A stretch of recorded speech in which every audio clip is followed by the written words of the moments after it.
¿qué tal? Bienvenidas y bienvenidos a Diálogos, un espacio para la reflexión con equidad de género. Mi nombre es Mónica Mora y estamos transmitiendo a través de la señal del Sistema Michoacano de Radio y Televisión este programa que tiene como tema la violencia sexual. Ya tocamos en ediciones anteriores lo que es la violencia física, la violencia emocional o psicológica, y en esta ocasión vamos a tocar una que también es muy sentida, que afecta a muchísimas mujeres en nuestro país y en el mundo entero, la violencia sexual. Para esto tenemos que comentar que México es el primer lugar en lo que se refiere a violencia sexual a nivel internacional. Destaca con un 44% y le siguen países como Costa Rica, República Checa y Dinamarca. Y bueno, en este tenor vamos a saludar a nuestros invitados. Ella es Erika Cervantes, psicóloga y maestra de la Facultad de Psicología, bienvenida. Gracias. Y Santiago Ulloa López, psicólogo y maestro en género y sexualidad, bienvenido. ¿Qué tal, Mónica? Gracias. Bueno, pues gracias por estar aquí y bueno, nos van a compartir durante este espacio de media hora todos sus conocimientos para tener un poco más claro qué es la violencia sexual y cómo enfrentarla en caso de ser una víctima. Y bueno, comenzando, veremos una definición, Erika, ¿qué es la violencia sexual? Pues un término muy sencillo. La violencia sexual es toda aquella invasión al cuerpo de las personas, en este caso específico de las mujeres, que tiene que ver con desde tocar o decir algo que a la mujer le incomode y no lo permita a ella de manera voluntaria, hasta aquellos actos que pueden ser más agresivos, como una violación o como un secuestro donde ella sea usada en su cuerpo para ser víctima o vendida para usos sexuales sin que ella lo autorice o lo permita. ¿Por qué son más violentadas las mujeres? Puede deberse a varios factores. En primer lugar, se considera a la mujer como un sexo débil. Por otra parte, también porque las mujeres pueden volverse comerciales más fácilmente que los hombres, pero no es un problema exclusivo del género femenino. Es un problema que también atañe a los niños, a las niñas y también a hombres. Las mujeres también pueden ser más fácilmente abusadas, digamos, es decir, invadidas por una cuestión histórica.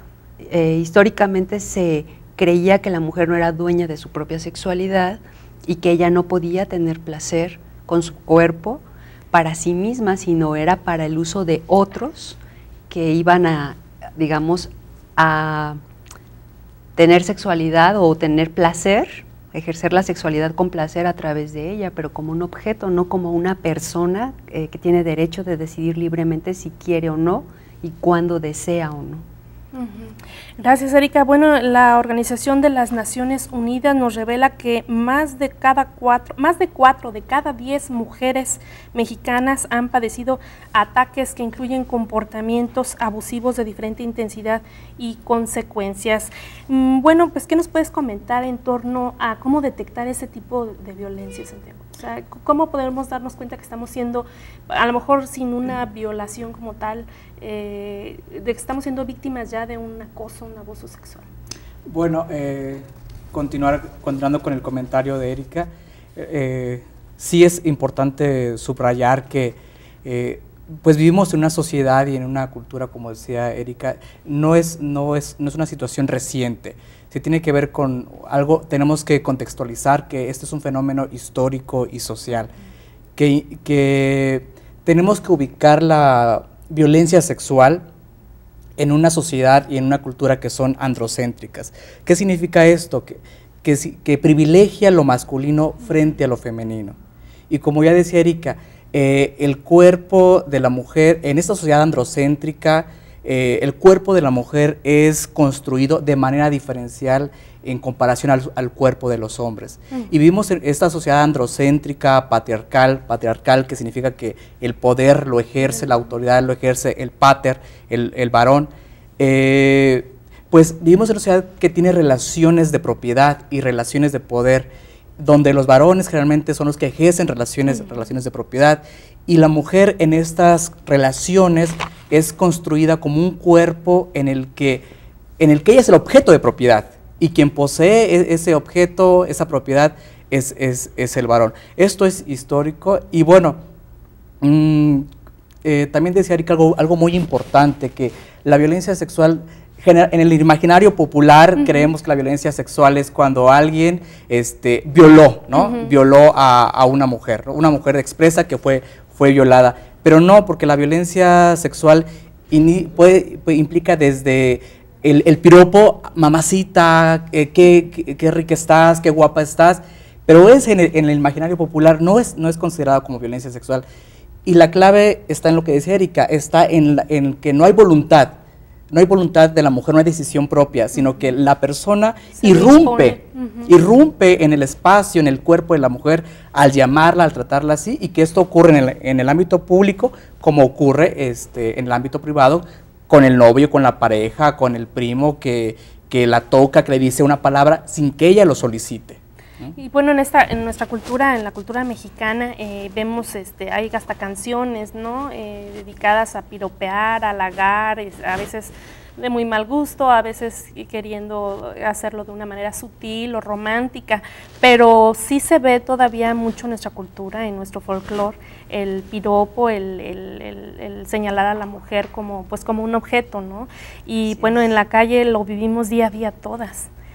Yo creo que no una vez, no sé cuántas veces lo hayas padecido tú, Erika, que vas por la calle tranquilamente y ves a una persona y sin imaginarte siquiera que te va a decir algo, se te acerca, y en el momento en que se te acerca sientes la intención y es por demás desagradable y bueno, es un abuso porque es una actitud que tú no deseaste, como dice Santiago, que tú no pediste y que no estás involucrada, que no la quieres. ¿Cómo dimensionar a edades tempranas, por ejemplo, nuestras hijas, igual también en los chicos, ¿no? Pero bueno, el tema es hacia las mujeres, cómo ver, cómo detectar que una niña está siendo violentada si de esta manera, si no es claramente una violación, cómo como madres, como padres podemos hacerlo? Es una pregunta muy importante porque al momento que la mujer detecta esa sensación de no me está gustando lo que me estás diciendo o cómo me estás mirando o la forma en la que me estás tocando, incluso entre pares, entre compañeros de trabajo. Exacto. Desde ahí la mujer puede registrar una sensación, y lo digo con una identificación de género, una sensación de desagrado, ¿no? Cuando ella lo puede detectar es entonces que puede transmitirle a sus hijas o a sus hijos que no puede permitir ser tocado ni ser invadido en esta parte de su cuerpo entera, ¿no? No solamente es en los genitales, sino de manera entera. Pero algo que sí habría que hacer notar a la audiencia es que la mayoría de los abusos sexuales en los niños ocurre entre personas conocidas y familiares. Y muchas veces confiamos a los hijos en personas que puede ser un familiar muy, muy cercano, como los abuelos, los tíos, los primos, los hermanos, y esto puede ocurrir entre hombres y mujeres, entre adultos y niños, pero también entre niños puede ocurrir. Entonces es muy importante enseñarles que no porque sea tu tío, tu primo, tu hermano, tu padre, tiene derecho de tocarte, y hay que decirlo así, no te puede tocar nadie, tu cuerpo te pertenece, tu cuerpo es tuyo. Incluyendo aspectos como durante la higiene corporal, por ejemplo, ¿no? No permitiendo incluso palabras obscenas sobre el cuerpo.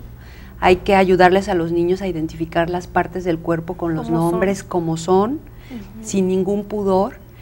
Pero ya escuchaba que han estado tratando programas anteriores sobre otros tipos de violencia, y la verdad es que la violencia sexual no se da sin otro tipo de violencia. Esa es como, digamos, un componente más de las múltiples formas de violencia que hay. Entonces puede ser una violencia verbal que incluya un componente sexual. Así es. Como los nombres a las partes íntimas de vagina, pene, etcétera, ¿no? Como las nombramos incluso en la cultura. Y también es más importante ayudarle al niño a identificar lo que quiere y lo que no quiere, y tener la confianza con los padres o con las madres de decir, me está pasando esto. Claro. Los niños no verbalizan, sin embargo hay un signo muy importante cuando son abusados, que es la tristeza, que es el enojo, el aislamiento, o los cambios de estado de ánimo muy rápido, o el susto cuando alguien los va a abrazar, que alguien los va a tocar aunque no tenga intención sexual. Los niños empiezan a hacerse a un lado o empiezan a no desear ningún contacto físico. Yo creo que esos son signos y datos muy importantes, que no quieren dormir solos, que no se quieren quedar en casa de alguien o con alguien. Eso es para las madres, puedan identificar cuando un niño está teniendo estos, digamos, síntomas. Es muy importante entonces empezar a indagar qué le ha estado ocurriendo. ¿Qué consecuencias, Santiago, puede tener una agresión sexual en una mujer? ¿Qué consecuencias emocionales, psicológicas puede desencadenar? Son diversas las consecuencias, desde luego. Las más notorias son la baja autoestima, principalmente, pero esas consecuencias no son individuales. O sea, sí hay consecuencias a nivel cognitivo, a nivel de autoestima, a nivel de relacional. Es decir, la persona va a tener serias dificultades para relacionarse afectivamente, eróticamente, sexualmente con otras personas. Claro. Va a tener dificultades a la hora de desempeñarse en su trabajo, con las amistades, va a tener una autoimagen de sí como muy reducida, como sin valor. Pero tenemos que, estas explicaciones no se pueden reducir a comportamientos individuales, sino que si la persona que sufre una agresión sexual tiene estos pensamientos y se comporta de esa manera, es porque de todo eso subyace una cultura ideológica, que si la mujer fue violada, ya no vale. Ya no tiene valor. ¿Por qué? Porque en nuestra sociedad el valor más importante, más relevante del ser mujer está colocado en partes genitales que están fetichadas, ¿no? Que están, se sobrevaloran sexualmente. Entonces, en la cultura de nuestra sociedad, esa mujer, a partir de la violación, pierde valor como ser, como persona, como sujeto, como individua, ¿no? Y eso es muy polémico. Entonces, la mujer en nuestra cultura, hay varios mitos sobre la violación. Entonces, la mujer, en lugar de colocarse como una víctima, cree que ella provocó al agresor, porque existe la idea de que la mujer, y eso ocurre, es una norma, la mujer no es libre de vestirse de forma autónoma, de forma independiente. Hoy me quiero poner una minifalda, me la pongo. No, porque en nuestra sociedad, como insisto, hay relaciones de propiedad, hay relaciones de poder. El hombre cree que le es fácil decirle o tocarle la pierna, ¿no? Entonces, como la mujer no tiene autonomía para vestirse de esa manera, entonces cree que si lo hizo en esa ocasión, ella provocó al agresor, y entonces ella es responsable de lo que le sucedió. Y esto tiene consecuencias que pueden tardar meses, puede tardar años, o puede tardar de forma permanente. Y entonces, y al agresor, que puede ser la pareja, que puede ser el tío, que puede ser el hermano, que puede ser el primo, necesitamos romper con varios tabúes en torno a la violación, en torno a la violencia sexual, que no ocurre en la calle. Sí ocurre en la calle, pero no es exclusiva del espacio público, no ocurre en las colonias más populares y más pobres, ocurre también en el propio hogar, que puede ser la pareja, puede ser el novio. Entonces necesitamos romper con varios tabúes culturales, ideológicos, para que las consecuencias cuando una mujer sufra violencia vayan disminuyendo. Muy bien, Santiago, Erika, vamos a una pausa y regresamos. Le pido al público que se comunique con nosotros aquí al estudio. Los teléfonos están en pantalla, y también los teléfonos de la Secretaría de la Mujer, donde se brinda asesoría legal y también psicológica para estas situaciones. Vamos a la pausa y regresamos aquí en Diálogos, un espacio para la reflexión con equidad de género.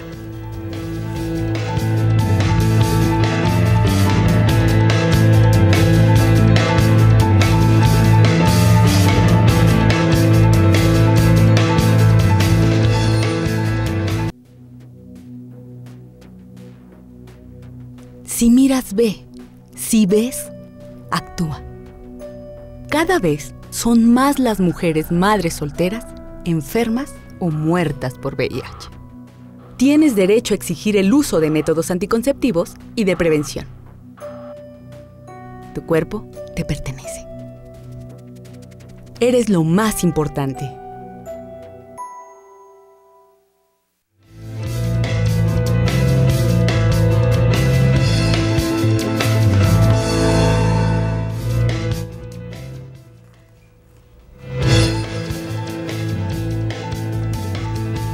Muchísimas gracias por continuar con nosotros aquí en Diálogos, un espacio para la reflexión con equidad de género. Estamos platicando sobre violencia sexual y bueno, como dato, la Secretaría de Salud estima que en el país ocurren alrededor de 120,000 violaciones al año. Y bueno, le agradezco al público su participación en este programa, sus preguntas y sus comentarios son sumamente importantes para nosotros. Regina Enríquez de aquí de Morelia pregunta, ¿es lo mismo el abuso sexual que la violencia sexual o cuál es su diferencia? Felicidades al programa. Y un anónimo, había proporcionado su nombre, pero prefirió finalmente ser anónima. Dice, yo fui violada por mi padrastro cuando tenía 8 años, ahora soy mamá de 2 niñas y a veces siento que las sobreprotejo porque siento que les puede pasar lo mismo. No vivo tranquila y a veces me percibo hasta paranoica. ¿Qué puedo hacer? Estoy mal, nunca he tomado ayuda. Gracias, felicita al programa, al equipo del programa. Y Julieta García de Morelia, ¿qué y cómo podemos hablar con nuestros hijos de esta violencia? Bueno, Erika nos acaba de comentar más o menos cómo podemos tratar el tema de la sexualidad y evitar los ataques, las violaciones o los abusos sexuales hacia nuestros hijos. Y bueno, en el caso de Regina Enríquez, vamos a comentar si es lo mismo el abuso sexual que la violencia sexual o cuál es la diferencia. No hay mucha diferencia porque el abuso sexual, digamos, es parte de la violencia sexual. La violencia sexual tiene muchísimas manifestaciones. Tiene manifestaciones muy diversas, muy variadas, en diferentes contextos, en diferentes niveles. ¿No? Entonces, parte de la violencia sexual, y que la violencia sexual puede ser hacia menores, niños, niñas, adolescentes o mujeres. Digamos, son los grupos mayormente vulnerables a sufrir este tipo de violencia. Entonces no hay mucha distinción. Yo diría que es una parte, es otra manifestación de las violencias sexual que hay. ¿Y qué le podemos comentar a esta persona, a esta mujer que dice haber sido violada por su padrastro y que ahora, bueno, siente paranoia con sus propias hijas, siente un temor espantoso que les pase lo mismo? ¿Es normal y cómo puede solucionarlo? En primer lugar, le agradezco la confianza de habernos compartido esta historia de vida, porque realmente sufrir una violencia sexual del tamaño que sea es una situación traumática. Y me parece que para poder ayudar a sus hijas y dimensionar correctamente entre la paranoia o ser demasiado sobreprotectora, pero tampoco ser demasiado confiados, sí tendríamos que plantearnos el recibir ayuda. Cuando se vive una situación de violación, en este caso por una persona muy cercana, donde seguramente no se confió en la madre para decir lo que había sucedido, que es muy común además guardar secretos entre las mujeres sobre que nos ha pasado esto.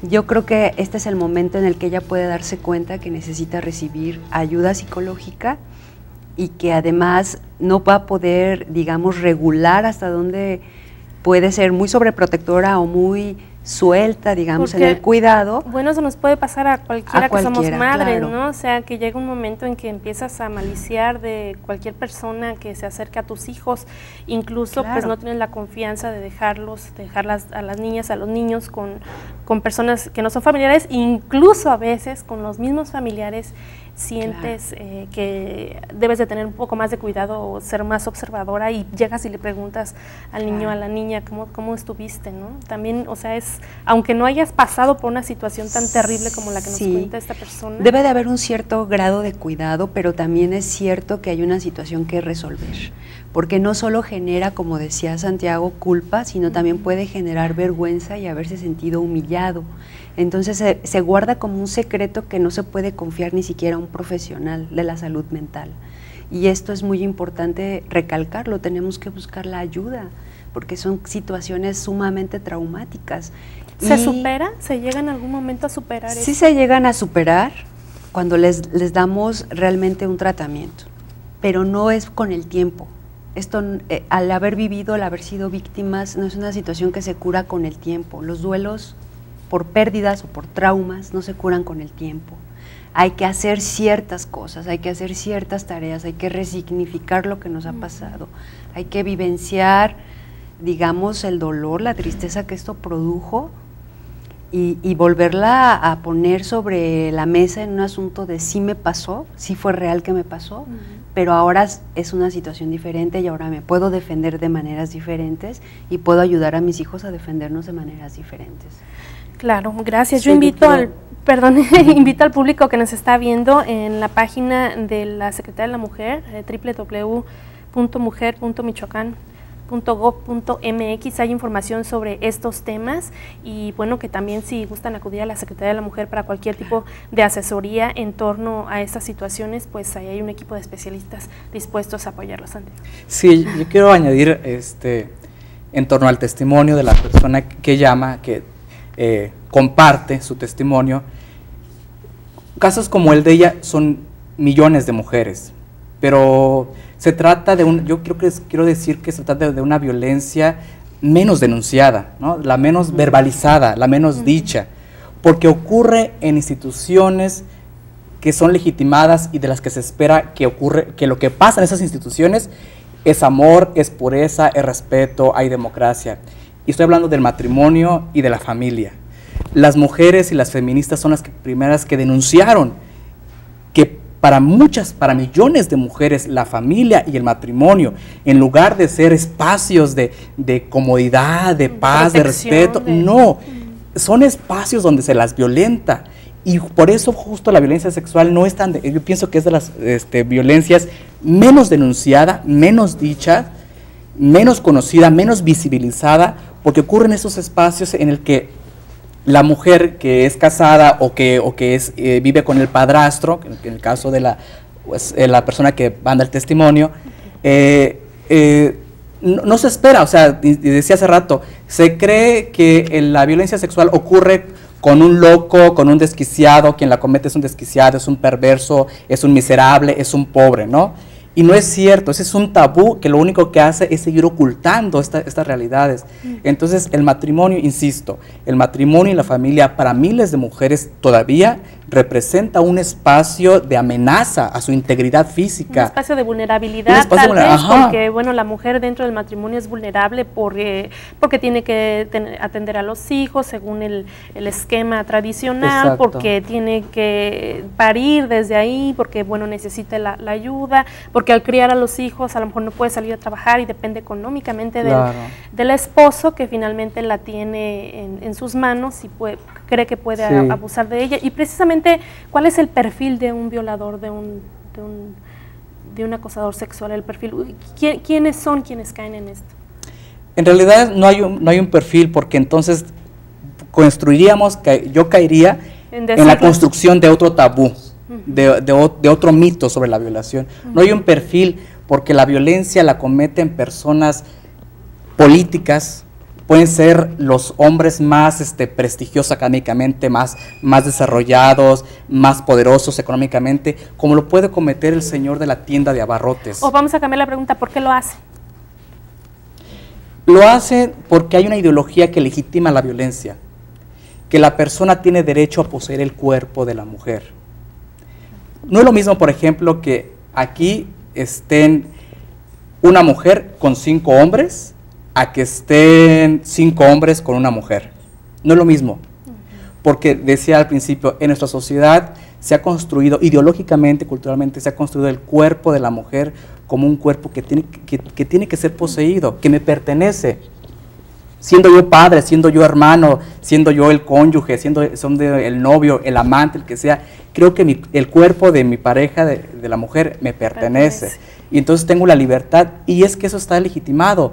La mujer va y denuncia ante el Ministerio Público y todavía la mujer no solamente sufrió la violencia, a la hora de denunciar al agresor, va a decir, mire cómo viene vestida. ¿Y usted qué hizo? ¿Usted qué hizo? Mire con esa minifalda, ¿qué andaba haciendo esas horas en la calle? ¿No? Mire cómo se pinta. ¿Qué pasa? Que en nuestra sociedad tiene más peso de verdad la palabra del hombre por una simple razón: por ser hombre. Se nos acabó el tiempo, se va muy rápido. Santiago Ulloa, te agradezco mucho que hayas estado aquí con nosotros. Erika, también es un placer que haya estado aquí con nosotros. Les agradezco de verdad su participación. Y rápido un mensaje de Irene Chávez, saludos cordiales y felicidades por el tema. Le manda saludos a Santiago también. Gracias. Y yo les agradezco muchísimo su atención y los espero el próximo lunes aquí a través de la señal del Sistema Michoacano de Radio y Televisión. Diálogos, un espacio para la reflexión con equidad de género. Gracias.